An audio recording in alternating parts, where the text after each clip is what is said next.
Hey, so you want to start an independent music career from the ground up? Well, you're going to need a plan. And today I'm going to share with you my plan. And my plan will probably carry over to a lot of things you're doing as well. There's a lot of steps to the process. We'll go through each one of them. I suggest you have a written plan somewhere. Put it up in your music room or something, like have it visible so you know you're going one step at a time, getting everything that needs to be done. If you don't have a plan, you're just going in too many different directions at once and nothing gets actually finished. So, in the process of releasing music and trying to build something as an independent musician or artist or anything like that, you're gonna have to go through a lot of these steps. Okay. Step number one for me is gonna be choosing a distributor. These days we have a lot of options. It's not like what it used to be. We have DistroKid, we have Lander, we have CD Baby, TuneCore. A lot of choices for people who get your music into Spotify, they get into Apple Music, all these different things. You need that middleman to get your music out there.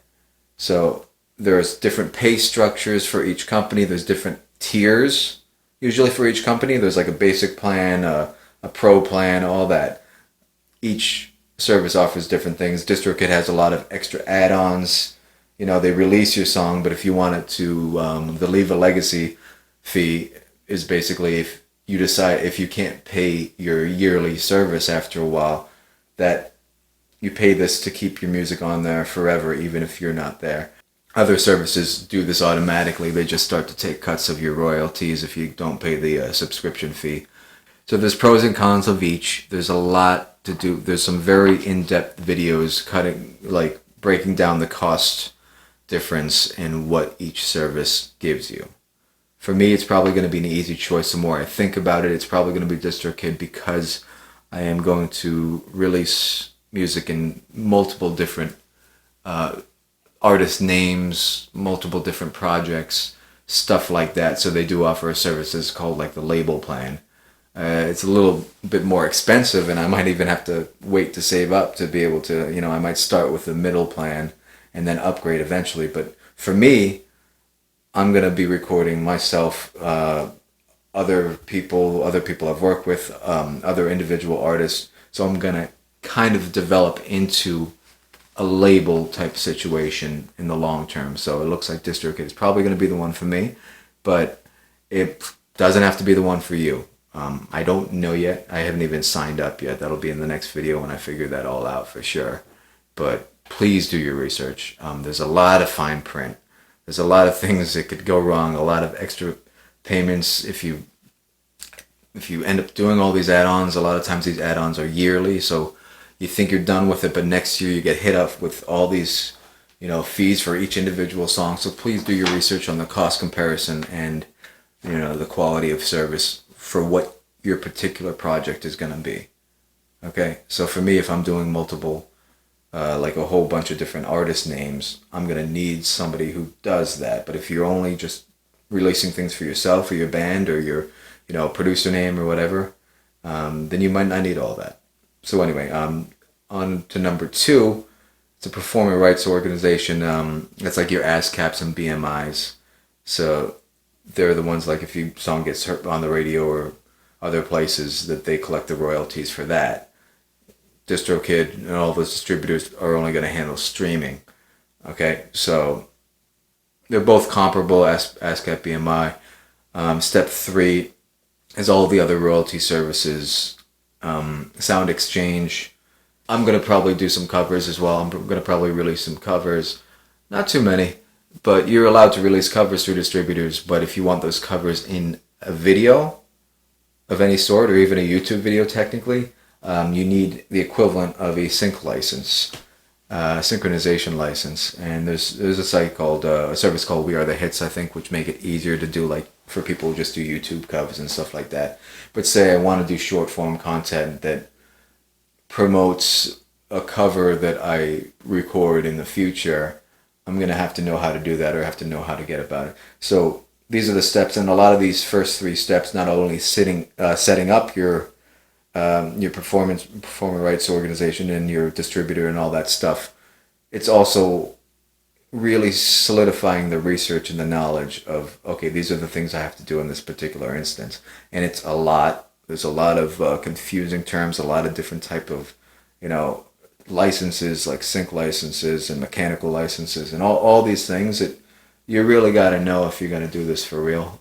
And if you miss some of these steps, you are leaving money on the table, and it's not really, it's just about the knowledge, it's just about the knowledge. Anyway, step number 4 is for myself and for you, like, you got to know what songs you're working with, okay? Have it visually listed out. These are the songs I'm going to release. These are the songs I have to finish writing. These are the songs I have to finish recording. These are what my first batch are going to be. So I suggest always to list them from the simplest to complete, to the more difficult, so you get a little bit of momentum, kind of like Dave Ramsey's Debt Snowball, if you've ever heard of that. It's get some emotional wins by finishing the easy ones, and then you get a momentum and you keep going. So the easiest and closest to finish ones, I'd always suggest going with that. Unless you have a specific, say you want to start off with an EP, I wouldn't be against it. Say if it's a 3, 4, 5 song EP, if you're close to finishing those songs. If it's something that it's going to hang you up for a bunch more years because, this has to be the perfect EP or whatever, then go release one song at a time, single, and do it, build your catalog that way. For me, I'm mostly going to do that. I have a few different artist names, a few different projects going on. So for one project, I have 2 or 3 songs that are basically done. They just need to be like touched up on the mix and mastered. And then I might as well record one more to go with it and call it like a 4 or 5 song EP. So even if those songs are not necessarily the closest to be finished, to package that together, it would just take 1.5 more songs or something like that. So, and then for my other projects, it's more like, okay, what's the best sounding, start on a good foot, but like, what is the closest to finished?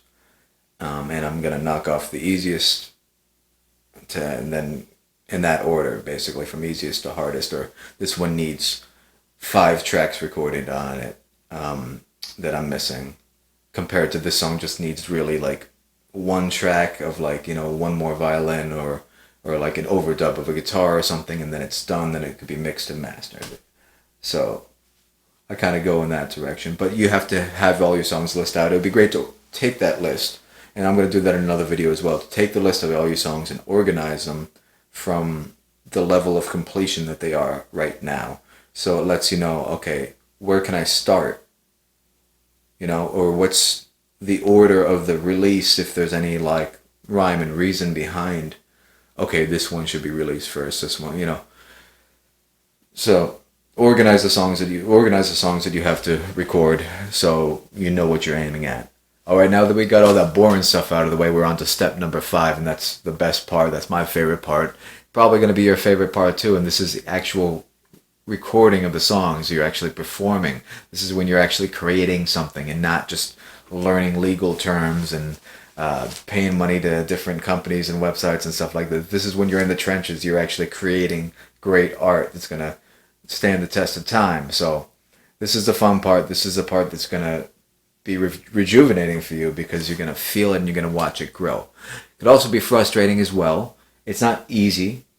Unless you're really a great performer, if you, there's a lot of things that you have to learn and do, and a lot of technical things when it comes to recording your own music. A lot of equipment you got to get familiar with. Sometimes you might not even have the equipment that you think you need. You might have to save up and buy a few things. You might have to just work with what you got in the meantime. But this is when you're actually creating songs. There's a lot of ways people do it, whatever your style of music is. Maybe you got a whole band and you're recording a whole band. Maybe it's just you multi-tracking. That's what I do. I multi-track mostly with myself. Sometimes I get other collaborators to either do it here or send over tracks that they play and dub over it and stuff like that. You could be a rapper. You could be, working with samples and all that stuff. So this is the fun part. This is when you are actually creating the music that this whole thing is all about. So that's step number 5, and enjoy it. Okay, it might get frustrating. There's a lot of great YouTube channels and a lot of great tutorials on how to get through the tough parts of recording, learn what you need to make it sound as good as possible, all types of technical stuff, mixing, the actual recording, but before you actually get down and dirty to the mixing, there's still mic placement and the proper type of microphones for different types of instruments. You got to obviously be ready to perform your song too. But it's really fun. It could be very challenging, but it's always very rewarding when you come out with something good at the end. So enjoy this part, and enjoy this part because this is the best part.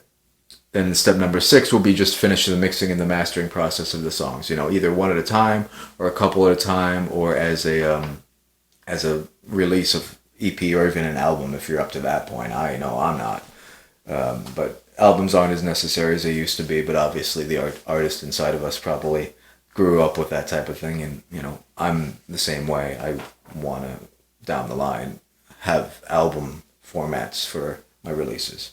But I'm starting somewhere, starting small, get some momentum for myself. Finish mixing and mastering these songs. So hopefully you know how to mix some things if you're releasing things and recording them yourself.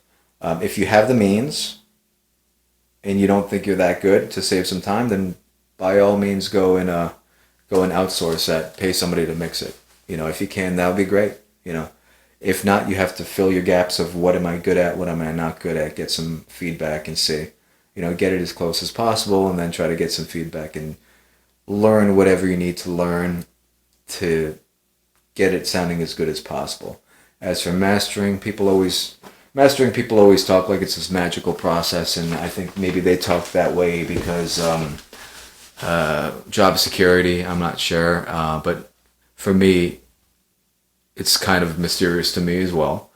I would love to be able to personally get all my songs mastered by a professional. Currently, financially, I can't afford it, so I'm probably going to have to deal with something like those AI mastering tools like Lander, or there might be a few other ones like that. Not an ideal situation, but if I got to do that in the beginning for a few songs, then so be it. Like I said, I'm not made of money. I can't even afford a bass right now, a bass guitar. So I do what I can with what I got. If you got more means and if you got more money to do this, by all means, pay somebody to mix it and master it for you, a professional, and get it sounding as good as possible. And then, you can't go wrong with that. I'll tell you that. So number 7 is release the songs. You release the songs on your distributor, and once they're on there, then you register those songs with ISRC code, I think it's called. There's a specific long number for each release on Spotify or each release on your distributor, and then you put that into ASCAP or BMI site, and it registers that. So you have it registered on both, and then any other place, whether you're doing Sound Exchange, all those other things. Like I said, there's plenty of videos from experts who could break down all these different things.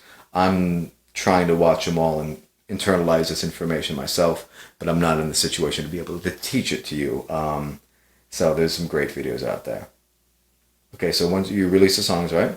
So step 8, once the songs are available, they're up there on Spotify, they're ready to be streamed and listened to and all that good stuff, then you're going to release your short form entertaining educational content, basically kind of the Nick D method, if you've heard of him.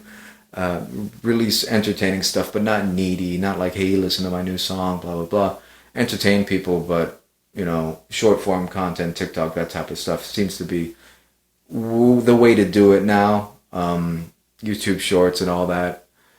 And if you do it in a way that's entertaining and features the song, even if it's in the background or something like that, gets a song gets a song out there for people, then you're much more likely to have those basically be leads to funnel them towards your actual streaming platforms. A lot of methods to do this. We'll get into that later as well. There's a lot of great videos about that as well. But basically, once you have them released and you're starting your marketing campaign. There's a lot of other ways to market, but this is just a general step. Everyone's going to have a different way to do this. Okay, but once the songs are out, then you got to make the world know about them any way you can. Yeah, so step 9 is basically keep doing that, keep marketing these songs, analyze the results, analyze your click-through rates, analyze the retention for your video content. that feature the music that you've just released, all that good stuff, all of the marketing strategies. I'm learning this as I go along, so a lot of you probably know more about this than I do. Step 10 is once you got that ball rolling, then you go back, begin working on more songs and release singles as frequently as possible. So you're repeating the process. You already started the ball rolling. You already got things released. Now it's a matter of that stuff's out there. Keep the content going while you restart the process with the next song and the next song and the next song. You know, more singles, keep it coming so people could keep being like having a reason to follow you. You know, because you're actually active in recording and active in releasing. And then after that stage, you know, if you want to do something bigger like an EP or an album, and you have a following, that's all good too. Step 11 is repeat the process, marketing each new release, and once it has already been uploaded. And then step 12 is repeat things. Okay, this isn't the best list, I'll tell you that. But the last few steps are basically saying once it's released and you see how it done, how the marketing campaign has done and all this content is done, you analyze the results, tweak it, see what works best, repeat what works, and then in the meantime you're going back from the beginning, and there's a whole cycle of making more songs, building your catalog in the long run.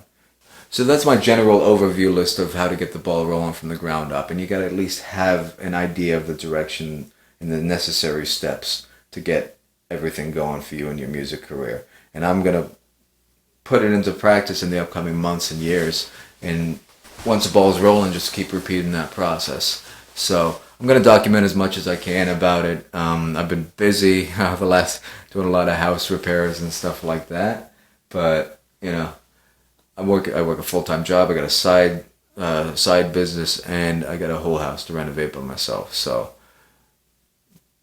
trying to do a music career within all that is a little bit of a struggle, and I bet a lot of you guys and girls are in similar situations, trying to fit it into your schedule.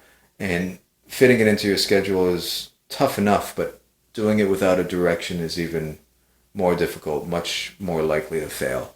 So if you have a general overview, these are the steps that have to be done to actually release something, and then these are the steps and ideas to actually market it. And then you get that first wave going of the first few songs, and then you have the experience and you could repeat it. And every time you repeat it, if you just analyze what worked and what didn't, and you implement strategies to improve, then it'll have to at least get better. You know what I mean? Like, it'll have to at least get better, and you'll have a lot more success doing it. And I plan to show that. I plan to show that myself. And you know, it's a long road ahead, but it's a very, very worthy road, and it's a worthy goal to have for you and for me. And we're going to see what works, what doesn't, and I'll show you all the successes and failures on the way. A lot of work ahead, but at least we know generally what the steps are of the process. So, catch me next time.